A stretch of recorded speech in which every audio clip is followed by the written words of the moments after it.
Welcome to the deep dive.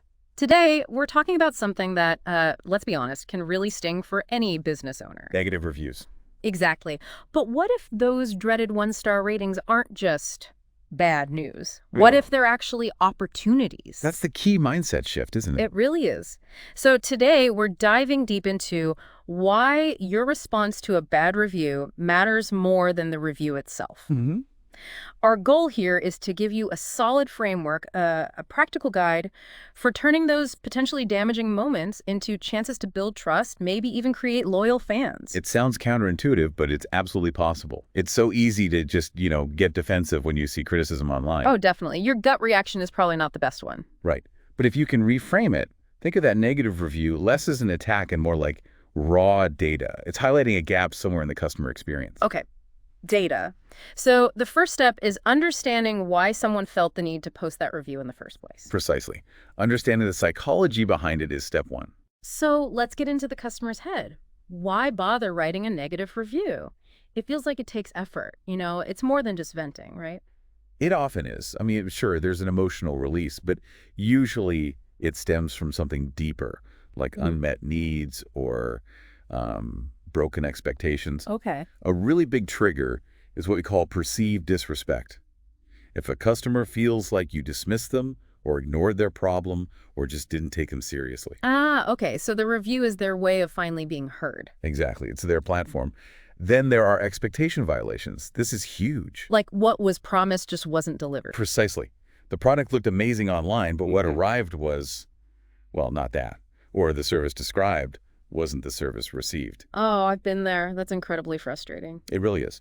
And then there's something called value misalignment. Value misalignment. What's that? It's when a company's actions seem to contradict its own stated values. Maybe you position yourself as super eco-friendly, but then your packaging is excessive plastic.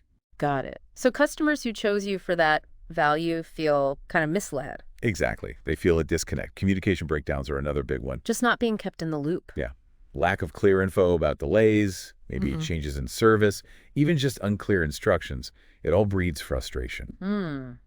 And one last thing, emotional investment. Don't underestimate this. What do you mean?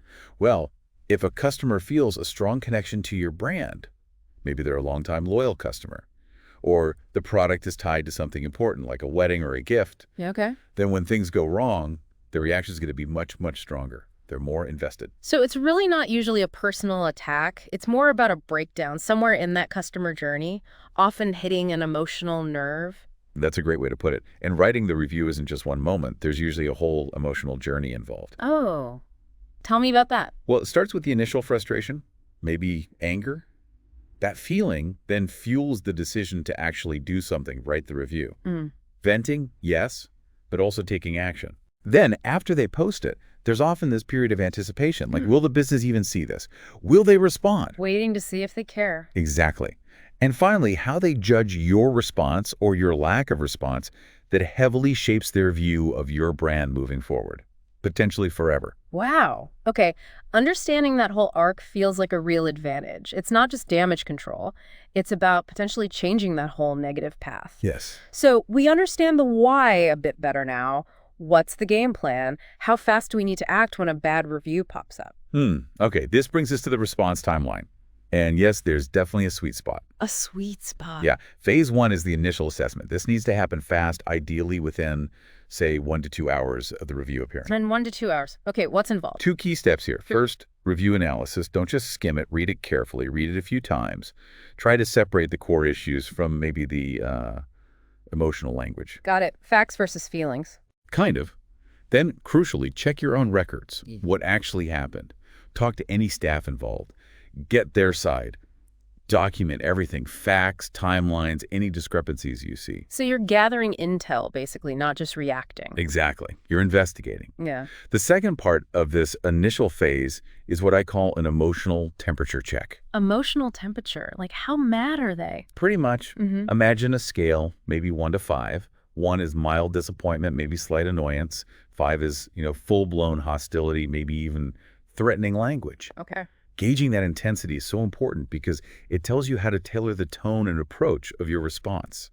You wouldn't talk to someone mildly disappointed the same way you talk to someone who's absolutely furious. Right, right. Match the energy, but constructively. Yeah. Okay, makes total sense. Don't overreact to a small thing or underreact to a massive blow up. So we've investigated, we've checked the temperature. What's next? That leads us to phase 2, response preparation. This ideally happens within about 2 to 4 hours after you've done that initial assessment, Okay. which brings us to the optimal response window. We generally recommend aiming to get your response posted somewhere between 4 and 8 hours after the review first appeared. 4 to 8 hours. Why that specific window? It strikes a good balance. It gives you enough time to do your homework, like we just discussed, and for emotions, both yours and the customer's, to maybe cool down a tiny bit, but it's still fast enough to show you're paying attention and you care. Okay. So not too fast, not too slow. Exactly. You definitely want a minimum of, say, 2 hours to do that assessment properly, and please don't let it drag out beyond 24 hours. After a day, the customer likely feels completely ignored. Yeah, 24 hours feels like an eternity online. Okay, 4 to 8 hour window. That seems doable. But are there times when maybe hitting pause, actually delaying the response, is the better call? Oh, absolutely. There are definite red flags that signal you need to wait. Like what? Well, first, check your own emotional response. Yeah. If you read that review and feel personally attacked or really angry. Step away from the keyboard. Yes.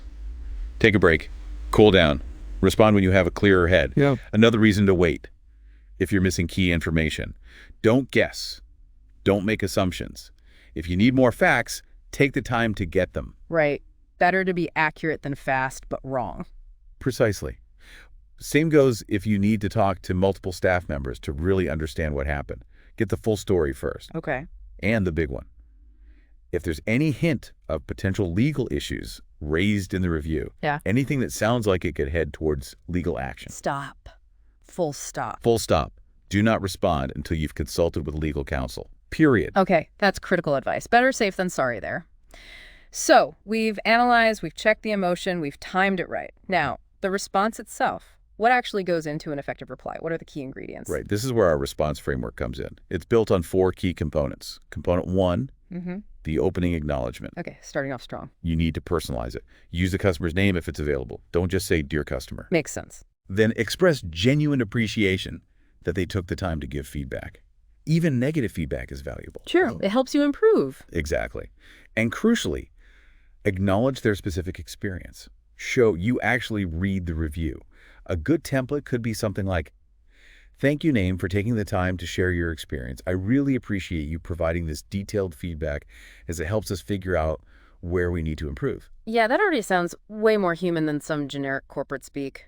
Okay, component 1, acknowledge. What's number 2? Component 2 is emotional validation. Emotional validation. This is where you show the customer you understand how they felt.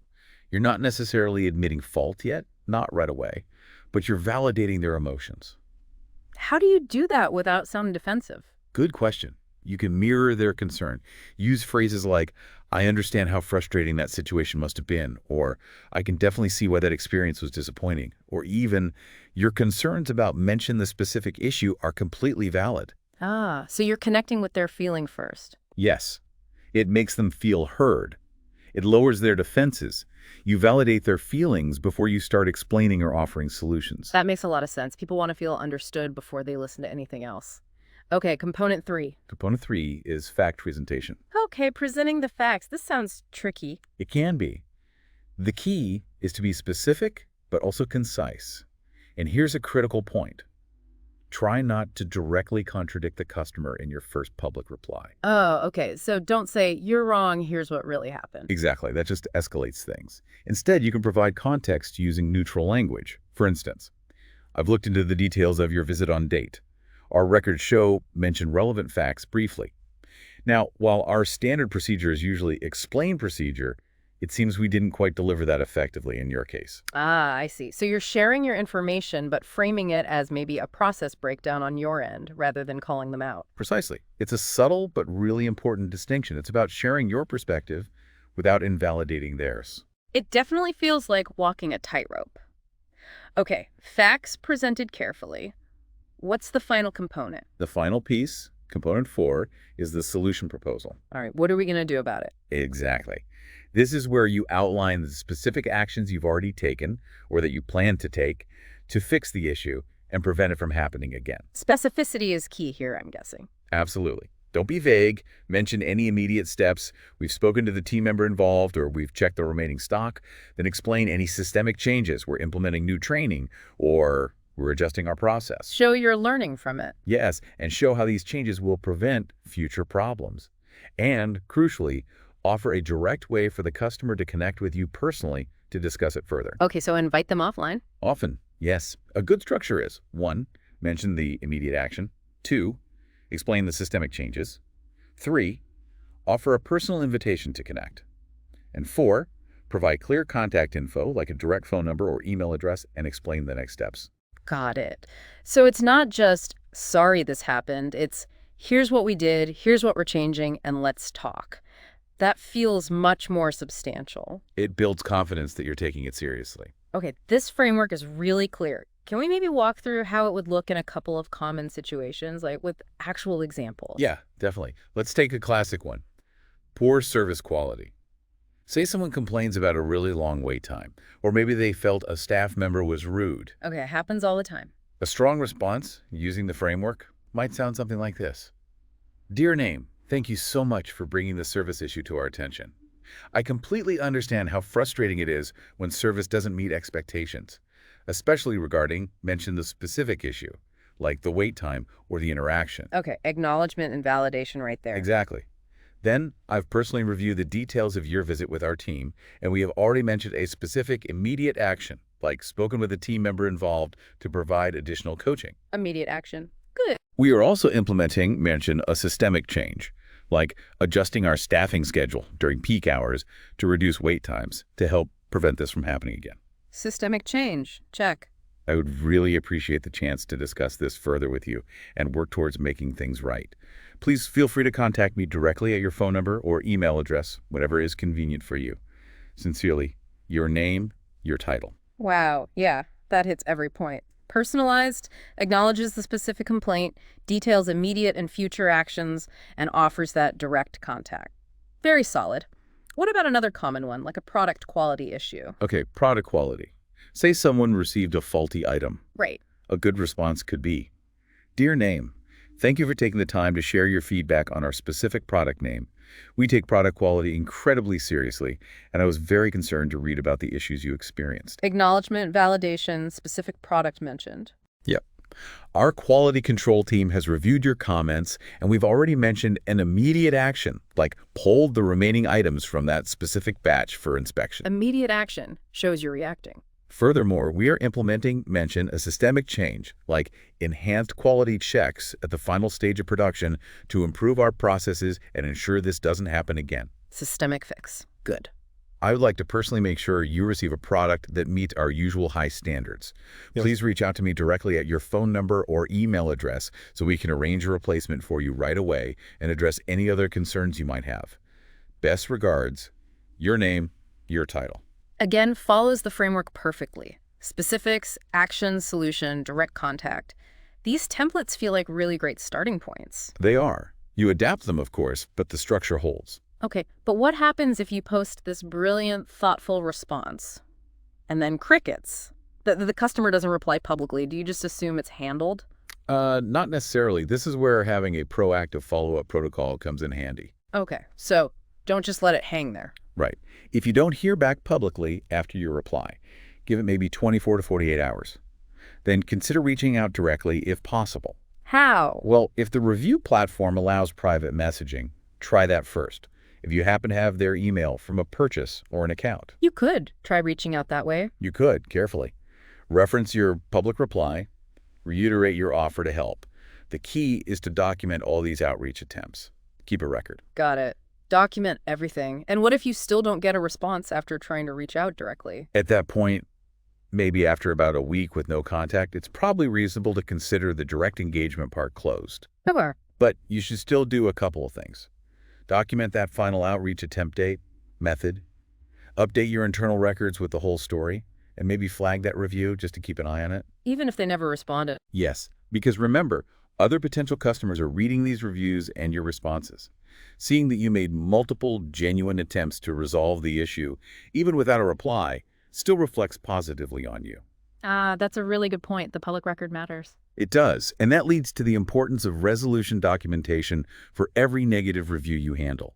Keep detailed notes, the original review text, copies of all your responses and outreach attempts, what steps you took, any communication you did have, the final outcome, and importantly, any lessons your team learned. That sounds like it could turn into a gold mine of internal data over time. It absolutely can. It helps you spot recurring problems and make real improvements. Okay, so we're putting in all this effort, crafting careful responses, following up.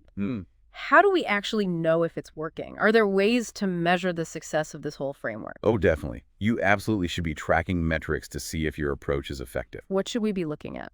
First, look at your response time metrics. What's your average time to that first public reply? How long does it typically take to fully resolve an issue, from review to resolution? And maybe even, how quickly do customers re-engage after you respond? Faster is generally better. Okay, speed matters. What else? Resolution success metrics. What percentage of your negative reviews are you actually addressing with this framework? Of those you respond to, what percentage of reviewers actually reply back or engage with you? The engagement rate. Exactly. And even better, what percentage of those initially negative reviews get updated or improved by the customer after your interaction? Maybe they change their star rating or add a positive update. That would be a clear win. It's a huge win. And the ultimate metric here, what percentage of those initial critics do you manage to convert into satisfied customers, or maybe even advocates for your brand? Wow, turning a critic into an advocate. That's powerful. That's the gold standard, really. Okay, those are really specific and insightful metrics. What about the bigger picture, the overall impact on the business? Good question. For that broader impact analysis, track changes in your overall average star rating over time, especially after you implement this framework consistently. See if the needle is moving. Exactly. Also, analyze the sentiment in newer reviews. Are people starting to mention your great customer service or how well you handle issues, even if they initially had a problem? So looking for mentions of the responsiveness itself. Yes. Pay close attention to any follow-up reviews left by people who initially complained. What are they saying now? And finally, look at your customer retention rate. Are people who had a problem but got a good resolution sticking around?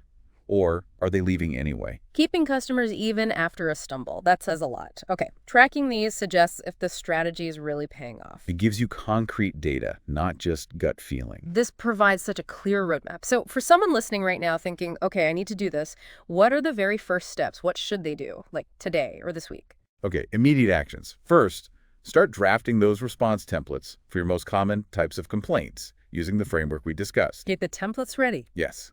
Second, establish clear protocols for your team about response timelines, who's responsible, what's the target window. Define the process. Third, set up a system to actually monitor your reviews across different platforms. You can't respond if you don't see them. Right. You need eyes on it. Fourth, train your team.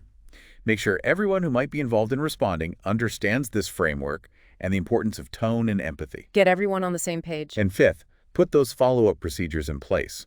Decide how and when you'll attempt private outreach if needed. Okay, those are solid, immediate steps.